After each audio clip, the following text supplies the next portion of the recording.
दीपिका ठक्कर जी, राधे राधे।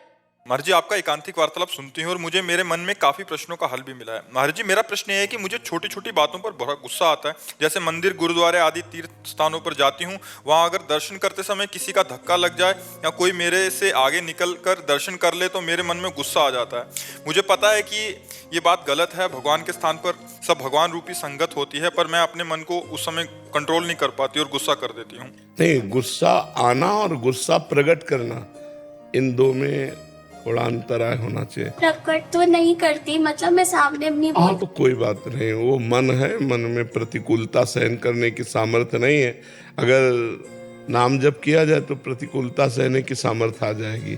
नाम जपत आई सब सोई, देव सुबुद्धि कृपा करि मोहि, पोई सुगुन माला रचो।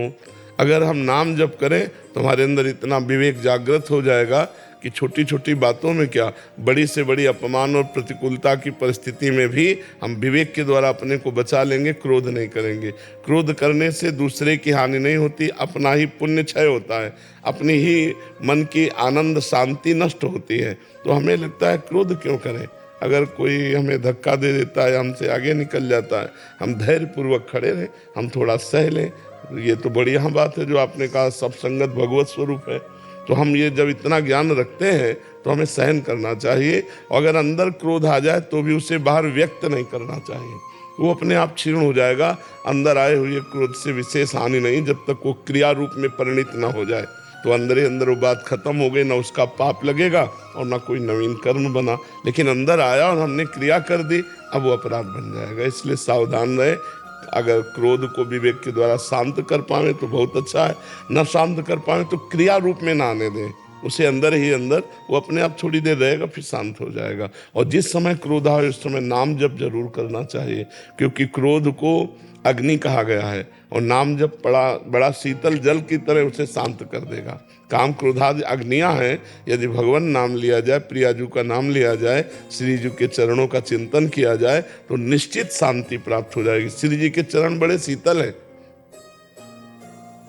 श्री लालजू महाराज भी अपने हृदय के प्रेम अग्नि को शांत करने के लिए लाडली जी के चरण हृदय में विराजमान करते। वृंदावनेश्वरी तवैव पदारविंदम प्रेमामृतैक मकरंद रसौघ पूर्णम, हृदयर्पितम मधुपते स्मरतापमुग्रम, निर्वापयत परम शीतल आश्रयामि।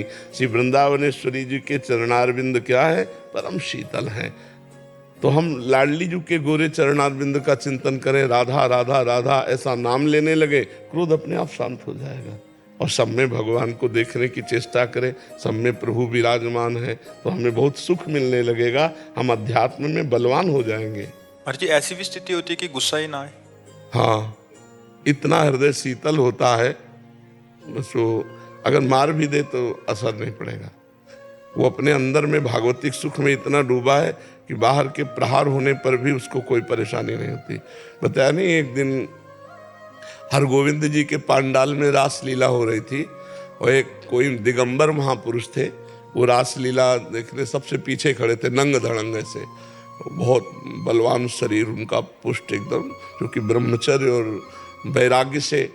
तो वो रासलीला देख रहे थे, में कोई एक पैंट शर्ट बूट पहने हुए आदमी आया, पता नहीं उसका दिमाग में क्या प्रारब्ध प्रेरित था या क्या, वो आया पीछे से एक लात मारा, तो एकदम वो ऐसे झुके, फिर खड़े हो गए, पीछे मुड़ के नहीं देखा, 3-4 लात वो जूता पहने सहित मारे। वो बस ऐसे नेत्रों से प्रिया प्रीतम को प्रणाम, मुड़ के चल दिए। मतलब एक बार भी मुड़कर उस व्यक्ति की तरफ नहीं देखा जिसने मारा। कहना और तो बात जाने दो, एक बार भी मुड़कर नहीं देखा उसकी तरफ। कितनी अध्यात्म निष्ठा ऊंची उनकी, उन महापुरुष की थी। महाराज जी उनकी आंतरिक स्थिति किस कोटि की है महाराज जी? अब जैसे अपने दांत से अपनी जबान कट जाए तो क्या हम विरोध करेंगे? चुपचाप सह लेंगे। अपने हाथ से अपने में लग जाए तो हम क्या विरोध करेंगे? ऐसे वो सबको आत्मस्वरूप देखते हैं महापुरुष। द्वैत खत्म हो चुका है, तो इसलिए इस शरीर से इसको पीड़ा पहुंची, इसका प्रारब्ध था, बस सह लिया। और साधक को काटना पड़ता है। साधक को काटना पड़ता है कि सब में भगवान है, हमारा कोई प्रारब्ध कर्म था, चुपचाप सह लो। अगर हम बोलते हैं तो नया कर्म बनता है, हमारा परमार्थ छूटता है, इसलिए वो सहन। और ऐसे ही करते करते अगर सहते सहते ये भाव दृढ़ हो, स्थिति आ जाएगी। स्थिति, और अभी जैसे साधक में स्थिति नहीं है, वो विवेक के द्वारा उसे संभालता है, लेकिन स्थित प्रज्ञ पुरुष को संभालना नहीं पड़ता, वो स्वाभाविक होता है। जैसे अपने हाथ से कुछ डंडा लग जाए, कुछ लग जाए तो हम किसी का, अपने गिर पड़े, अपने चोट लग गई तो हम किसको कहते हैं? मुस्कुरा कर सह जाते हैं। जैसे गिर पड़े आदमी ना तो बोले लग गया क्या, तो मुस्कुरा कहेगा नहीं, भले चोट लगी हो, क्योंकि किसी का दोष नहीं, हम ही गिरे हैं। तो आत्मस्वरूप महापुरुष इतना विस्तार कर लेते हैं कि पूरी सृष्टि को अपने में और पूरी सृष्टि में अपने आप को, पूरी सृष्टि अपने में और अपने आप को पूरी सृष्टि में, तो भेद नहीं रह जाता। अभेद स्थिति के कारण उनको काम क्रोधादि किंचन मात्र भी कोई दोष हृदय में नहीं प्रकट होता। नहीं स्वात्मारामम विषय मृग तृष्णाम भ्रमयति, आत्माराम पुरुष कभी विषय मृग तृष्णा में भ्रमित नहीं होता, क्योंकि द्वैत का नाश हो जाता है। तो ये काम का विषय, क्रोध का विषय, लोभ का विषय, इसमें भ्रमित नहीं होते, जिनको शुद्ध बोध हो जाता है, जो स्थिति प्रज्ञ महापुरुष है। कोई यशमान की कोई वो नहीं रहती। हाँ, एक आदमी चंदन लगावे, एक आदमी जूता चलावे, उनकी दोनों के प्रति समान दृष्टि होगी, तभी तो महात्मा है। शत्रु मित्र समझान, सेवक जी महाराज कह रहे, शत्रु मित्र समझान, मान मान अपमान सम, दुख सुख लाभ न हानि, ये जो कृपा हरिवंश की। दुख सुख में, शत्रु मित्र में, लाभ हानि में, जय पराजय में जिसका समान भाव है, वो हरिवंश का कृपा पात्र है, सेवक जी महाराज कहते हैं।